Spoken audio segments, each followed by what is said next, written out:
میرا بھائی جس لڑکی کے سر پر ہاتھ رکھ کر دعا دیتا اس کے نصیب کھل جاتے اور بڑی اچھی جگہ ان کی شادی ہو جاتی۔ لیکن حیرت والی بات یہ تھی کہ ہم 7 بہنیں کنواری تھیں اور بھائی کو کوئی فکر ہی نہیں تھی۔ ایک دن میں نے کسی اور لڑکی کا بھیس بدلا اور گھونگھٹ ڈال کر بھائی کے راستے میں کھڑی ہو گئی۔ بھائی نے دھوکے سے میرے سر پر ہاتھ رکھ کر دعا دے دی۔ میں خوشی سے اچھلتی ہوئی گھر بھاگی، مگر جیسے ہی گھر پہنچی میری روح لرز گئی، کیونکہ شادی کے ارمان دل میں سجائے میں 30 کا ہنسا پار کر چکی تھی۔ ہر لڑکی کی طرح میرے بھی کچھ جذبات تھے جو وقت کے ساتھ ساتھ مجھے ذہنی مریضہ بنا رہے تھے۔ لوگوں کی چھپتی ہوئی باتیں اور میری بڑھتی ہوئی عمر میری پریشانی کی اصل وجہ تھی۔ میں بھی چاہتی تھی کہ میں دلہن بنوں اور کوئی مجھے بیاہ کر لے جائے، لیکن ہمارے حالات دیکھتے ہوئے کوئی ہمارے گھر کا رخ نہ کرتا۔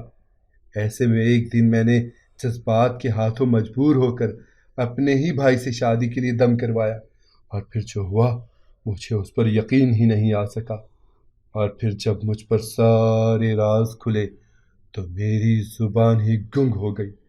ہمارے گھر کے ساتھ ہی ایک چھوٹا سا کمرہ بنا ہوا تھا جس کا دروازہ گھر کے دروازے کے برابر میں تھا، اور اس کمرے کا تعلق گھر سے نہیں تھا۔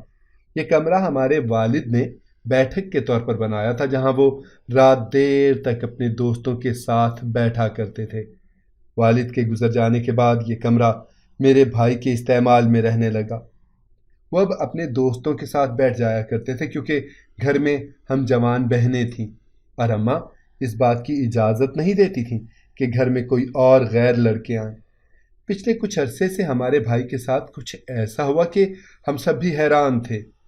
محلے کی کسی تقریب میں ایسے ہی میرے بھائی نے اپنے دوست کی بہن کے سر پر ہاتھ رکھ کر دعا دی، اللہ تمہیں اپنے گھر کا کر دے۔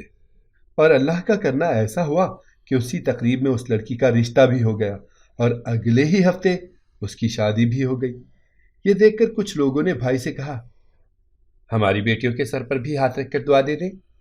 اور اللہ کا کرنا ایسا ہوا کہ بھائی نے جس بھی لڑکی کے سر پر ہاتھ رکھ کر دعا دی وہ 1-2 مہینے کے اندر ہی اپنے گھر کی ہو گئی، اور دیکھتے ہی دیکھتے ہمارا بھائی مشہور ہوتا چلا گیا۔ میرا بھائی جس بھی لڑکی کے سر پر ہاتھ رکھ کر دم کر دیتا اس لڑکی کے تو نصیب ہی کھل جاتے، اور جلد ہی اس کا رشتہ بھی بہت اچھی جگہ ہو جاتا۔ اور ہم لوگ بھی بہت خوش تھے کیونکہ جب سے بھائی کی مشہوری ہوئی تھی سب لوگ ہماری بھی بہت عزت کرنے لگ گئے تھے۔ میرے بھائی کے دم کرنے کی وجہ سے کتنی ہی لڑکیوں کا رشتہ ہو چکا تھا۔ ہر دن ہی ہمارے گھر بھائی کوئی نہ کوئی مٹھائی کا ڈبہ لے کر آتا اور بتاتا، فلاں کی بہن یا بیٹی کا رشتہ ہو گیا ہے۔ پہلے میرا بھائی کوئی چھوٹا موٹا کام کرتا تھا، لیکن جب سے بھائی کے دم کی وجہ سے لڑکیوں کی شادیاں ہونا شروع ہوئیں تو میرے بھائی کا اپنا کام ختم ہو گیا، اور اب ہر وقت ہمارے گھر کے ساتھ جڑے دوسرے کمرے میں یہی سلسلہ چلتا رہتا کہ لڑکیاں اپنے ماں باپ یا بہن بھائیوں کے ساتھ آتیں اور دم کروا کر جاتیں، اور پھر کچھ ہی عرصے میں اس لڑکی کی شادی کی خبر آ جاتی۔ بھائی اس کام کے کوئی پیسے نہیں لیتا تھا، بلکہ وہ ہمیشہ یہی کہتا، میں یہ سب نیک نیتی سے کر رہا ہوں۔ لیکن جو کوئی بھی اپنی لڑکی کو دم کروانے کے لیے لے کر آتا وہ کمرے میں رکھے بھائی کے غلے میں کچھ نہ کچھ پیسے ڈال کر چلا جاتا، اور اس طرح بھائی کا گزارا بھی اچھے سے ہو رہا تھا۔ ہم 7 بہنیں تھیں اور ہمارا ایک ہی بھائی تھا۔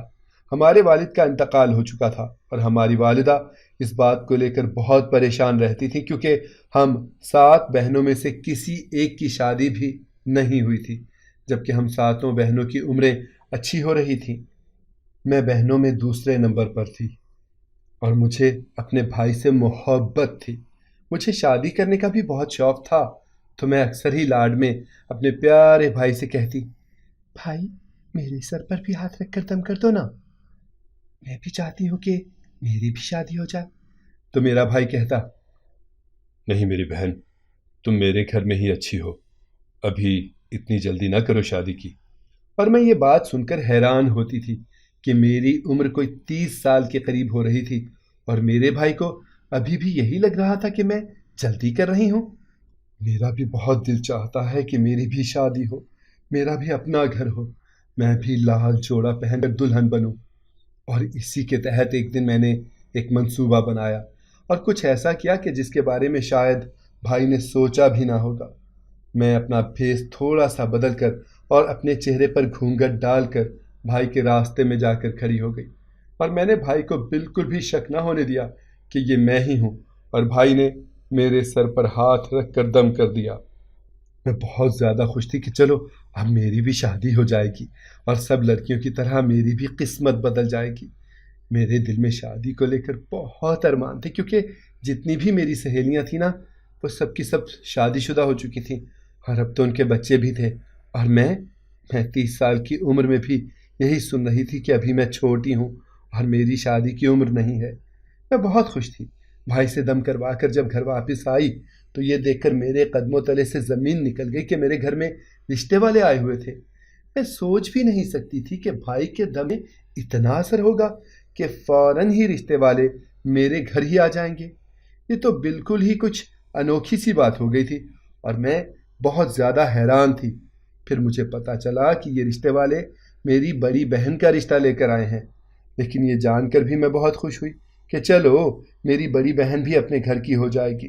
لیکن اس وقت تو میرے قدموں تلے سے زمین نکل گئی جب رشتے والی آنٹی نے اچانک سے کہا، ہم آپ کی بڑی بیٹی کا رشتہ لینے کے بجائے اس کے ساتھ اپنے بیٹے کا رشتہ کرنا چاہتی ہیں۔ اور یہ سن کر بڑی بہن کے چہرے کا رنگ اتر گیا اور میری حالت غیر ہو گئی۔ یہ کیسے ممکن تھا کہ رشتہ میری بڑی بہن کے لیے آیا تھا لیکن انہوں نے مجھے پسند کر لیا تھا؟ میں اپنے بھائی کے دم کی تاثیر دیکھ کر بالکل حیران رہ گئی۔ دنیا والے ٹھیک ہی کہتے تھے کہ میرا بھائی جب بھی کسی لڑکی کے سر پر ہاتھ رکھ کر دم کر دیتا تھا تو واقعی اس کے نصیب کھل جاتے تھے۔ اب یہاں میرا نصیب تو کھل گیا تھا، لیکن میری بہن کے ساتھ جو ہوا وہ بالکل بھی ٹھیک نہیں تھا۔ میری بہن فوراً اٹھ کر اندر کمرے میں چلی گئی اور میں بھی اس کے پیچھے پیچھے کمرے میں گئی تو میں نے دیکھا کہ میری بہن تکیے میں منہ چھپائے رو رہی تھی۔ میری بہن کی عمر کوئی 32 سال کے قریب ہو چکی تھی، اور بھائی کو ہماری شادیوں کی بالکل پرواہ نہیں تھی۔ میری والدہ ہر کسی کو کہہ کر رکھتی کہ میری بیٹیوں کا رشتہ کروا دو، لیکن اتنی عمر میں رشتہ ملنا ممکن نہیں تھا۔ بہت دفعہ اماں نے بھائی سے بھی کہا، ارے بیٹا، اپنی بہنوں کے سر پر بھی ہاتھ رکھ کر کچھ پڑھ دو، ہو سکتا ہے ان کے لیے بھی کوئی اچھا رشتہ آ جائے۔ لیکن بھائی ہمیشہ مسکرا کر یہ کہتا، ماں میری بہنیں ابھی بہت چھوٹی ہیں، اور پھر وہ گھر سے باہر چلا جاتا۔ ہم حیران تھے کہ بھائی کو ہماری بڑھتی ہوئی عمر اور ہمارے چہروں پر پڑتی جھریاں کیوں نظر نہیں آ رہی۔ جب میں بہن کے کمرے میں گئی تو اس کا منہ رو رو کر سرخ ہو چکا تھا۔ میں اس کے سامنے بیٹھی تو وہ کہنے لگی، چلو میرا نہ صحیح تمہارا رشتہ تو ہو جائے گا نا، تم تو آباد ہو جاؤ گی نا۔ میرا کیا ہے، اب تو میری عمر ڈھلتی جا رہی ہے، میری رشتے آنا بھی ممکن نہیں ہے۔ ہم سب بہنیں ہی شادی کے ارمان دل میں لیے بیٹھی تھیں، اور اماں بھی ہماری شادی کرنا چاہتی تھیں۔ کوئی بھی بیٹی اپنے ماں باپ کے گھر ساری زندگی نہیں گزارنا چاہتی۔ ہم بہنوں کی بھی یہی حالت تھی، ہمارے بھی یہی ارمان تھے کہ ہمارا اپنا گھر ہو، ہمارے بچے ہوں۔ سب بہنوں کی سہیلیاں اور ہماری ہی عمر کی کزنز بہت پہلے ہی شادی شدہ ہو چکی تھیں، اور جو کوئی رشتہ دار ملتا تو وہ ہم سے یہی پوچھتا کہ تمہاری شادی کب ہوگی، تمہارا رشتہ کیوں نہیں ہو رہا۔ اور دنیا کی اسی طرح کے تیز اور طنزیہ سوالوں سے ہم سب بہنیں بہت بیزار ہو چکی تھیں۔ اب تو دنیا کے ڈر سے ہم بہنوں نے کہیں آنا جانا بھی چھوڑ دیا تھا۔ لوگ ہمارے بارے میں طرح طرح کی باتیں کرتے تھے اور ہمارے اندر نقص ڈھونڈنے لگتے کہ ہم میں ہی کچھ ایسا نقص ہوگا کہ جس کی وجہ سے اب تک ہماری شادی نہیں ہو سکی تھی۔ لیکن کوئی یہ سمجھنے کو تیار نہیں تھا کہ ہم یتیم اور بے سہارا بہنیں تھیں۔ ایک بھائی کی کمائی سے ہمارا گھر چلتا تھا، ہمارے گھریلو حالات کچھ خاص نہیں تھے۔ ایسے میں کیوں کوئی ہم بہنوں سے شادی کرتا، جبکہ جہیز کی بھی کوئی امید نہیں تھی۔ بھائی جو بھی کماتا اسی سے ہمارے گھر کا گزارا ہو رہا تھا، اور اس کے علاوہ ہمارے پاس کمائی کا کوئی راستہ نہیں تھا۔ ہم بہنیں جب بھی جاب کرنے کی بات کرتی تو اماں یہ کہہ کر نوکری کے لیے منع کر دیتی، ارے بیٹا، نوکری کرنے والی لڑکیوں کو کوئی اپنے گھر کی بہو نہیں بنانا چاہتا۔ اور نوکری نہ کرنے پر بھی کسی نے ہمیں اپنے گھر کی بہو نہیں بنایا تھا۔ دنیا کا تو دستور ہی نرالا ہے نا۔